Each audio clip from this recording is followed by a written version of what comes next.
Welcome back to Politics Watch. This is Sir P. Today I have a good one. It's not going to be a hot topic, or it's not going to be a trending topic, but this one I find the timing to be impeccable, especially after my video on the local, what was his name, Pastor Kenneth Blake, right, who got 29 years, well, would only serve 12, right, for the case with the 12-year-old. And remember in that video, I spoke about the importance of fathers, and I believe a lot of Jamaica's problems would be at least lessened if there were more fathers in these children's lives, right? Whether it's a case of the underage field-up business or even crime and violence. And I've always had a problem with the fact that politicians seem to almost refuse to acknowledge the role that fathers can play in making society a better place. All our lives we've been hearing about the mothers, big up mama, and there is nothing wrong with that. Do not get me twisted, do not get me confused. We're not trying to take away anything from the mothers. But let's be honest here, for years there has been an agenda to downplay the role of fathers, especially in cultures and societies like ours, because I don't see this in America, in the white communities. I don't see this in Britain, right? In the Anglo-Saxon communities. They only try to downplay the importance of black fathers. There is no successful, prosperous, safe country on earth that you can show me where fathers and men don't play a prominent role in their children's lives. And everywhere I've been, all over the world, any community I've been to, where there is an oversupply of women raising children by themselves, those communities are riddled with crime, violence, and poverty. So it is very refreshing to me to at least hear the conversation finally coming to the forefront. However, I do have a few objections with what the minister is saying, right? A few. Maybe one key one, right? But I'm going to let you listen to the minister. Then I'm going to get back to you with my commentary. People, listen and take in closely. Normally, we love to jump on politicians. For this one, I just want people to just listen and soak up, and then let me get back to you with my commentary. And then after that, we're going to have a good time in the comment section. So listen up, people.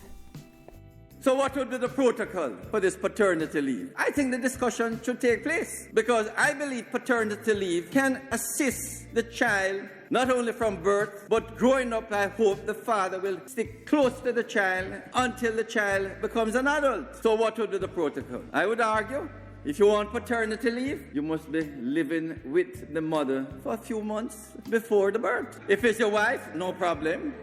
But if it's your girlfriend, then you can't come and say, but it is my child, and therefore I am entitled to paternity leave. And you're not living with the mother, but you're getting paternity leave to do what? To visit her every day?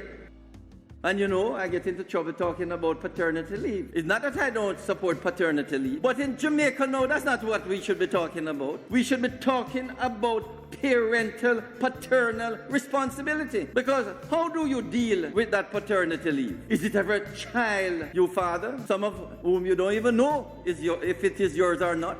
In order to get the paternity leave, you may claim that it is yours. But when you do the DNA test, it might well turn out not to be yours. So were you entitled to that paternity leave? You may well be. It is just unfair to the mothers who struggle with these children. And all the fathers believe that they have to do is send them money. That's not enough.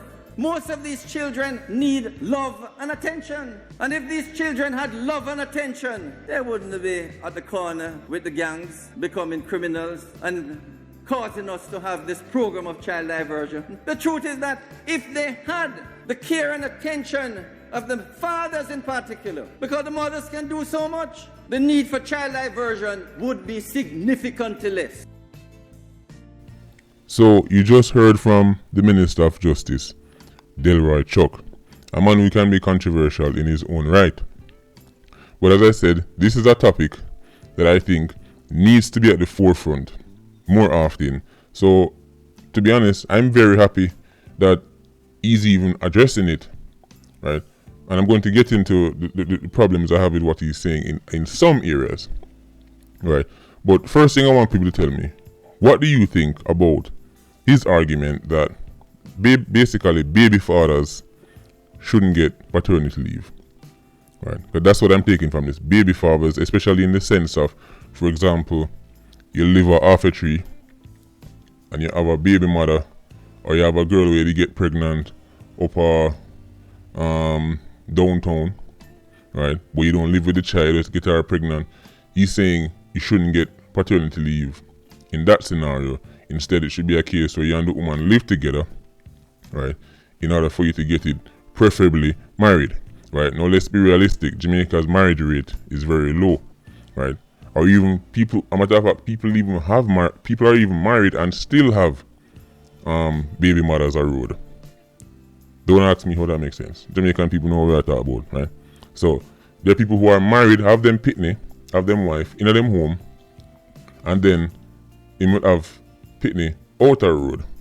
So I'm guessing in this scenario, what Del Rychuk is saying, that person would probably get paternity leave for the children in his home, but because he's a baby father on the road, he probably wouldn't get it for that child because he doesn't live with that woman.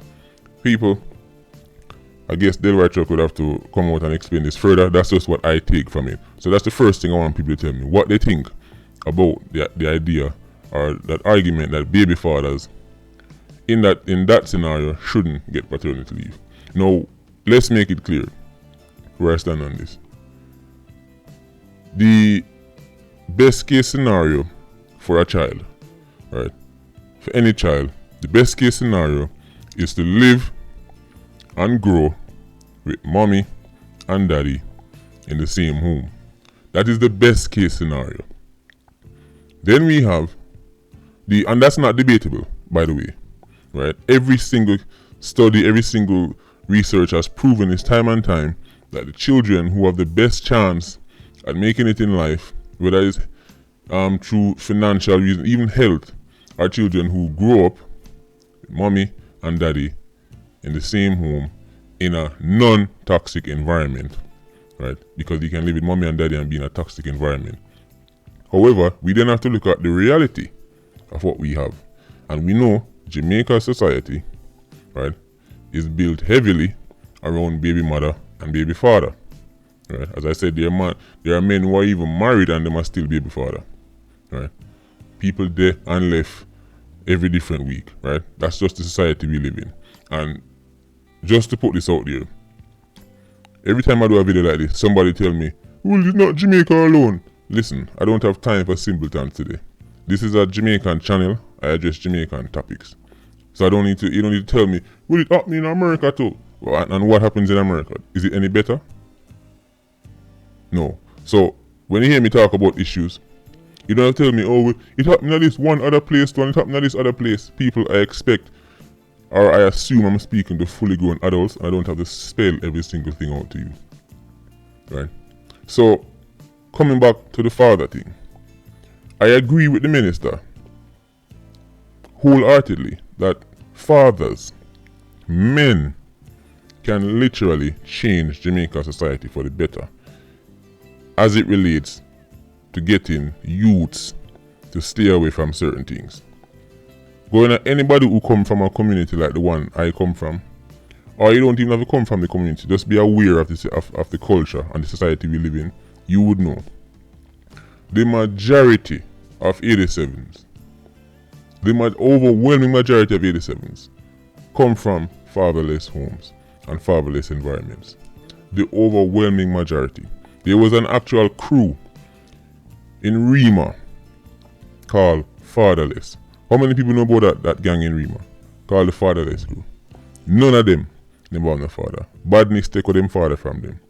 That's why I said this is one of the hidden tragedies of Jamaica's crime rate. And in my part 2 of the Stone Crusher video, I'm going to focus heavily on this. Yes, you hear it first on this video, people. There's going to be a follow-up to the Stone Crusher video. Right? So, I do agree 100% that men can help to make society better in terms of getting children to stay away from certain things. As I said, big up all the mothers, right? This is not a competition. We're not trying to take anybody's position. But I'm sorry, I've sit back and watched it over the years. There are just some things a mother cannot teach her sons.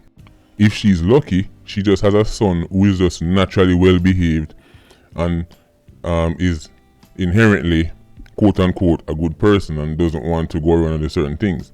But if a woman raising a child, a boy child by himself, and that boy child decides to him one bad, listen, a mother can beat him 700 times.